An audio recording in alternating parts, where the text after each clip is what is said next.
It doesn't matter where you are. You can be in the remotest part of Uganda or the remotest school in Uganda. But if you are focused, there's no place you cannot go. If I walk in the street of Nairobi, nobody can tell I was in St. Joseph. But what you carry, people admire. That is my point. It doesn't matter where you are. If you are focused, you are disciplined.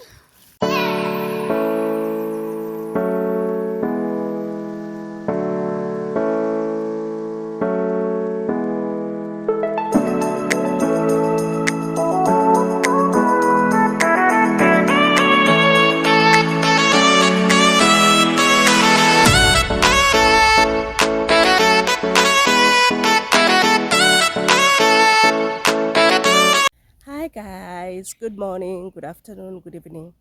Depending where you're watching me from, it's me, your girl, the Blessed Kambura. Welcome back to my YouTube channel.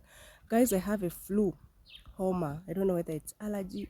Uganda is very cold. I arrived yesterday from Kenya and I'm here, just woken up. Oh my God, I've not even done anything on my face. I'm preparing to go for a meeting in a place called Bukwo, St. Joseph School.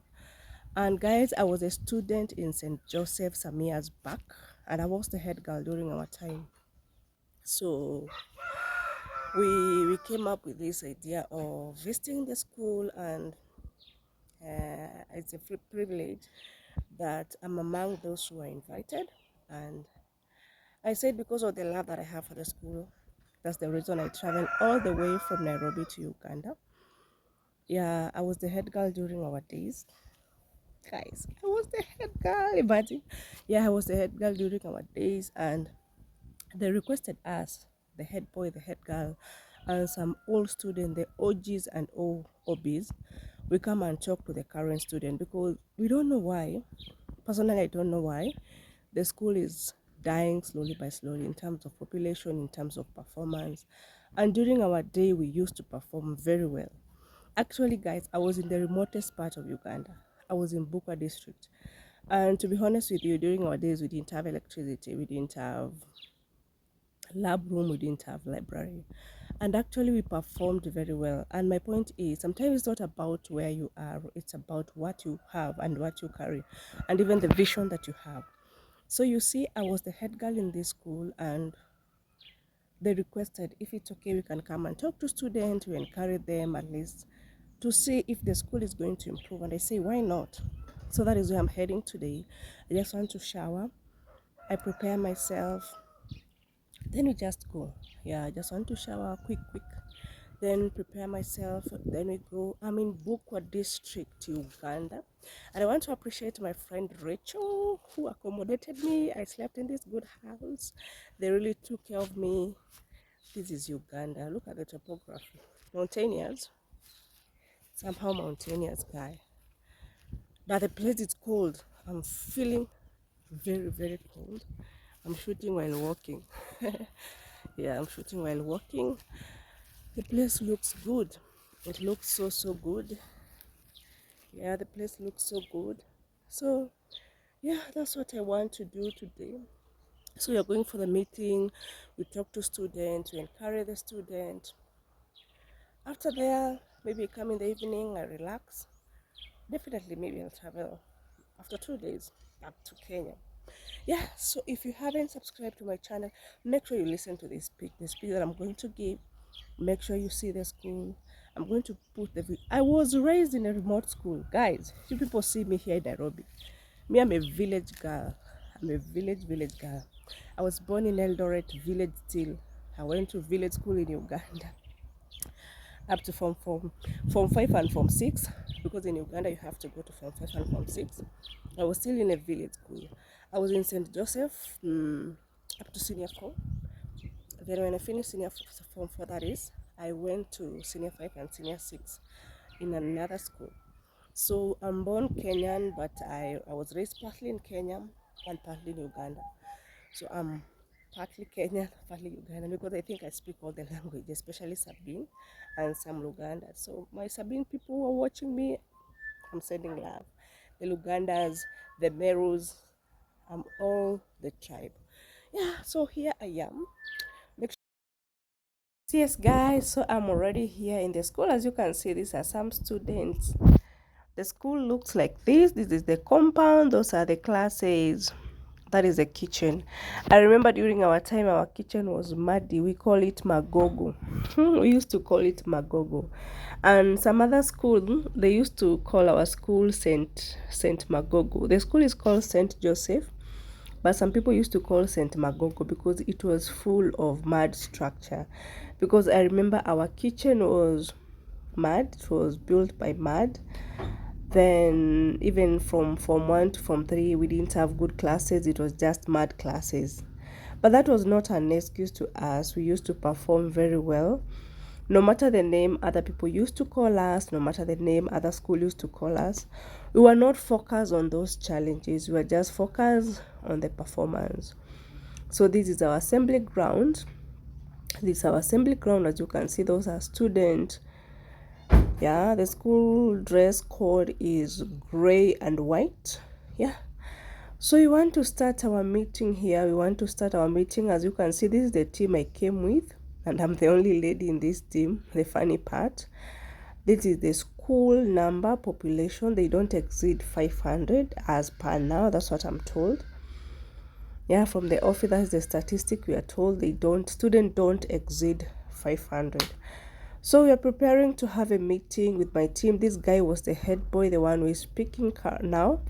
He was our head boy during that time. I remember I was elected as a head boy when I was in Form 2. And that time he was a head girl when I was in Form 2. That time for him, he was a head boy. Yeah, I don't know, he was in Form 3 or he was going for the second turn during our day. And me, I was going for the first turn as a head girl.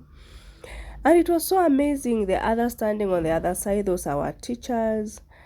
Then you can see the student. And I was just requested to advise the student. And I feel much honored because of them appreciating what I do. They appreciate what I did in the school.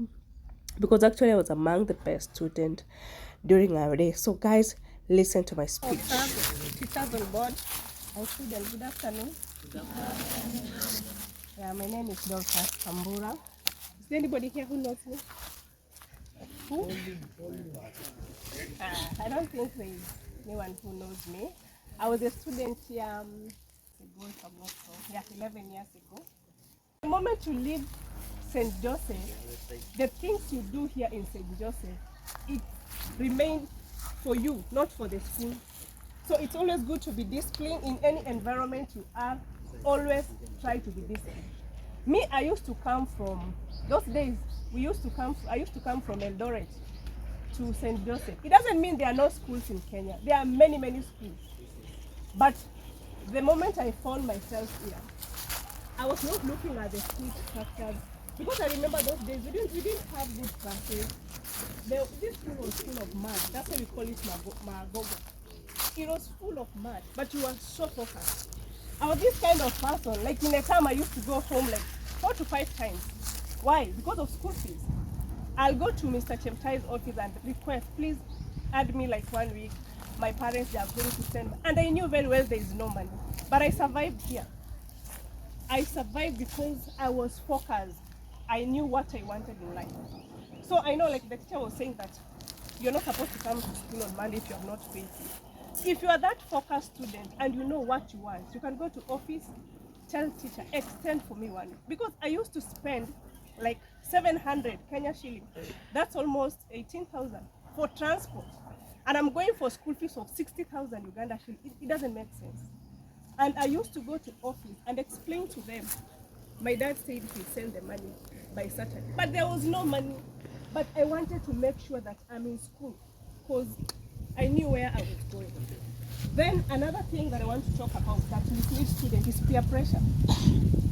Because your friend is stubborn, you want to show even the teachers, I can also be stubborn, I remember the time I was here, I was not good in art subjects, I was good in science subjects, especially chemistry. But I said I cannot pass this subject and fail this history, divinity, those subjects. But what did I do?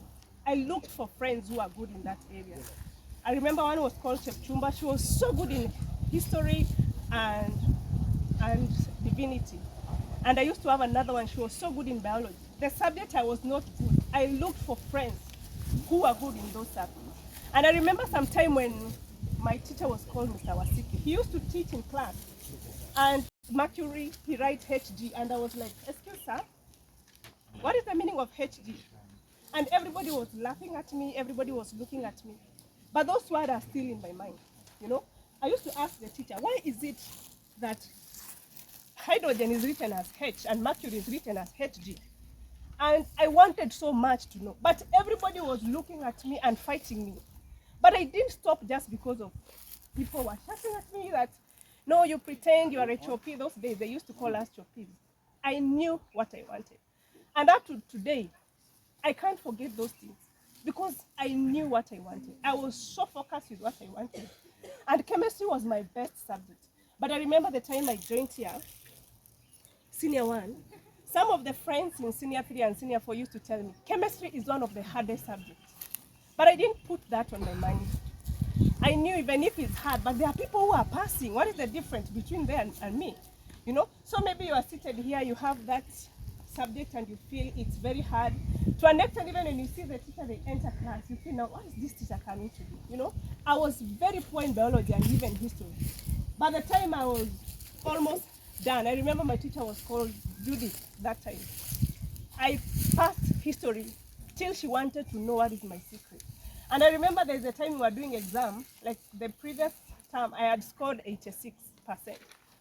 During exam, the teacher was standing near me because maybe they assumed you are copying. You know, the way you have been performing so poorly. And the teacher wanted to know, what are you doing? And it's not that I was copying. It's the kind of friends I used to have. I was not good in all the subjects, but I looked for friends who were good in that subject. I was not good in maths, but final senior 4, I performed well in maths. Not because I was good, but because I never wanted to fail. I looked for students who were good in those subjects. And that is why I ended up passing my exam. So don't think that there's nothing new with students. You feel like the way we are talking and some people are murmuring there. We were once there, it's not anything new to us. We know those drama students. But the moment you leave this school, life there, it's not easy. It's not easy. Life, it's not easy. I completed my senior 4. I stayed home for 2 years because of school fees. No, after senior 6, I stayed home for 2 years. I was working as a house help, where you go to Nairobi, work for people for you to get money. But that didn't kill my dream because I knew what I wanted. After that, I went to school. I did diploma. When I was almost done with my final exam, there was no school fees. I stayed home for quite some time. Then, by the grace of God, I went back, I did my degree and completed. I used to tell. And we are not telling you, I'm not good, and that's why I love Sabines. Not only Sabines, I love people from Bukwo. Yeah, so I was accommodated. When I was in senior 3, I was chased from the hostel because I could not afford school fees. And when I wanted to go home, another friend of mine, her mother she's called Doreen. Their parents accommodated me, and that's how I completed my senior 4. Because now the school fees was not too much. They were accommodating me. They provide food and everything. And I used to come here as a day scholar. At some point, I was living in a hostel for Mr. Chemo, but I was not in position to raise the school fees. So the only place I could fit is my friend's place. And up to today, I still have love for Sabines. They treated me as their own. Nobody will tell that, even if you come to that family, you not even tell that I'm Kenyan, I'm not part of this family. And the time I was accommodated there, I got peace and I really worked more hard. So maybe your story is not the same as mine. Yours is better. Maybe you have your parents, you have everything. School fees is not a challenge. What can make you fail? Honestly, what can make you fail? Me, I was always on the road, up and down, just because of school fees. And today here I am. God has been faithful. I completed school and I'm so happy for that. And yeah, it's okay. So God has been faithful and I'm so happy for that. And even as I leave this place today, I want you to remember one thing. If Dorcas was always on the road, coming and going home because of school fees, and she performed well, what about you? You're always here. What is that thing that hinders you to perform well? We want to feel happy when we hear the students of St. Joseph, they are performing so well. This, that is one thing that we want to hear. This indiscipline cases will not be part of us in this. We want to feel proud. I feel so proud when I come, I meet some of the teachers who are my teacher. But nobody knew what I was going through. Everybody assumed I was coming from a rich family. But in real sense, I was not coming from a rich family. So work hard, be disciplined, avoid peer pressure from other students, people who are not adding value to you education-wise. Because I know you people are young. People are not adding value. If you have a company of friends who are not adding value to you, keep off from them if you want to perform well. Where we are today is because of hard work, discipline, and also trusting in God. Yeah, that's all I had for today. I love you all so much.